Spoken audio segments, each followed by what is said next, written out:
Good morning বন্ধুরা, চলে এসেছি ছাদ বাগানে। তবে আমার ছাদ বাগানে এই মুহূর্তে টমেটো ছাড়া বিশেষ আর কিছুই দেখানো নেই।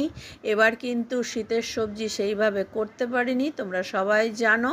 তবে যেহেতু আমি সবজির খোসা পচা জল ব্যবহার করি, তাই কিন্তু ছাদ বাগানে প্রচুর টমেটোর চারা নিজে থেকেই বেরিয়েছিল এবং সেইগুলোকে আমি যত্ন করে ছোট্ট ছোট্ট গ্রো ব্যাগে গামলায় রিপোর্ট করে দিয়েছিলাম। সেখান থেকেই গোটা ছাদ ভর্তি তোমাদের শুধু টমেটোই দেখাতে নিয়ে এসেছি আজ। দেখো বন্ধুরা, কোথাও লাল টমেটো, কোথাও সবুজ, আবার কোথাও হলুদ, এইভাবে গোটা ছাদ বাগান কিন্তু টমেটোর তো ভর্তি।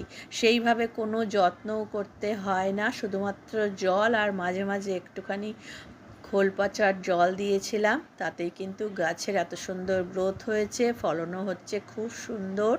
এইভাবেই একদম কম পরিশ্রমে শীতের টমেটো আমি রোজ দিন হারভেস্ট করছি। তার সাথে আরও কিছু কম পরিশ্রমে সবজি চাষ করেছিলাম, যেমন পেঁয়াজের কিছু চারা বসিয়ে দিয়েছিলাম পুরনো গাছে, বেগুন হয়েছিল, সেই সব আজ হারভেস্ট করে তোমাদের দেখাচ্ছি। দেখো, রয়েছে পেঁয়াজ, টমেটো, বেগুন, বাঁধাকপি এবং পুদিনা। কেমন লাগলো